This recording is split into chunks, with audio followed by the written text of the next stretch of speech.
हालत थी भाई मैं को कुटा आया काड़वा का फोन सुन के ना रोल गए गरीब अल्लाह की कसम रोल गए वह अल्लाह की कसम साढ़े यहाँ रन्ना जेरे अन्ना सवेरे सवेरे उठ्या ते रंबा चतोने ते कपड़ा चतोने ते घा आले पासे वह ये देख वह इधे देख वह अल्लाह दा वास्ते इधे देख इहो जे माहौल मर वेंदियन साड़ियां रन्ना इहो जा माहौल नहीं देख सकते जियो जे ये इमारतें ते जियो जे माहौल है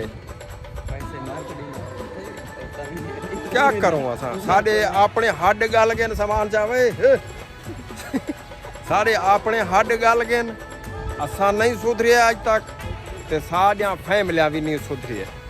ना अच्छा खावन ना पीवन इधे देख माहौल ते देख अल्लाह दी कसम पिछू ते देख साढ़े पासे किक्कर डालियां स्वांजड़ा ये चीज है नहीं दे देख क्या तू क्या है पता ही दे हा अल्लाह दी कसम जिंदगी ही ने शारा लेंदी है समझ जाइए ना असा इं प्यों उथई केर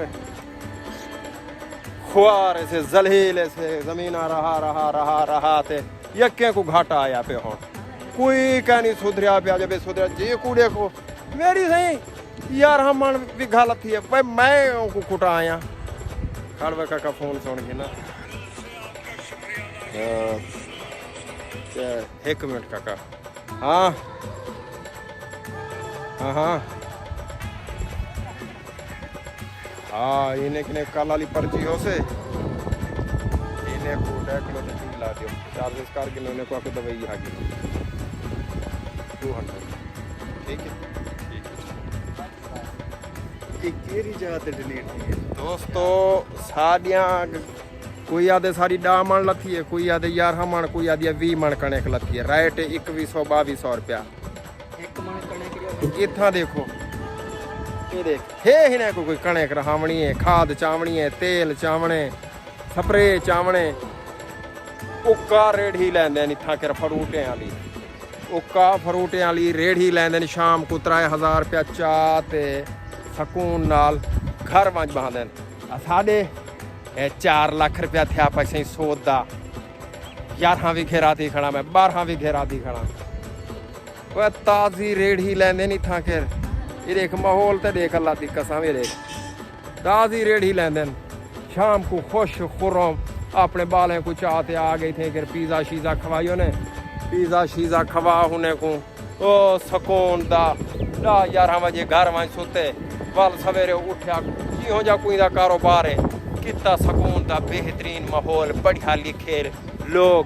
बाशहूर लोग पैसे देने वाले लोग सा कुदा सब्जी जो लाई खड़ा हुआ ना साढ़ा इलाके वाला उनके किनो टमाटर ते वसल ते मिर्चा मुफ्त घेन में इतना है को लगते जो भाई इतना कर कोई देंदे होवन वसल उधारे देने होवन या मुफ्त देने होवन ना ना ना ना ना औखा वे ते साड़ा सरे की औखा वे ही जहान दे होते या गरीब बकाया जेरे शहरें च निके लैन अपने कारोबार ही थे करा ते कितने अपनी फैमिली थे कर सेटल कर गए अपने बालें कोई थे सेटल कर गए वो तो है वे गोदा अयाशी है समझ जाइए ना माहौल देखो जे जेड़ा थकेड़ा होवे शाम को अल्लाह दा बंदा इन्हें जेले निके लावे बंदा अपनी फैमिली दे नाल सारे थकेड़े ला देन सारे थकेड़े ला देन मैं भी ये परेशान था पिया मैं अज निके लाया 2-3 हज़ार रुपया गोल थे बावलपुर वाले पास वह आखे वह जिंदगी चौखी है भैन मरना तो नहीं थी चौधरी टेंशन दे विच ना साढ़े वड्डे वडेरे कोई चीज़ इतू चाह गए नहीं जहान तू बड़े बड़े लोग हैं बड़े कादावर बड़ी इज्जत वाले लोग हैं ही दुनिया फानी तो ख़त्म थी चुके हैं लिहाजा मैं आखे गोदा अज रहना अज तक वेनू कोई पासा चाह वेनू लिहाजा मैं चाह बहावलपुर वाला पासा एडे दे प्यो सो तुसा हा एक बोट्स बड़ाई खड़न कश्ती ये कश्ती बड़ाई खड़न जी दे उते फैमिली हजरात वाले आते बहाने ते खाना खांदे इतना 20-30 हज़ार रुपए का सिर्फ एक टाइम का खाना खावे ते असादी जेरी भाजी जेरी पकदी है तकरीबन 300-400 रुपए की ये 20-30 हज़ार रुपए का एक टाइम का खाना खा देने जिंदगी हिने दी अच्छी थी या सारी थी बस अल्लाह दे काम है जिया कोई को देवे जितना देवे दिखे ना दोस्तों बोट्स दिखे ना तो आपको कश्ती दिखे ना जिंदे उत्ते बह के लोग खाना खावन आंदे ने थक अपने फैमिली नाल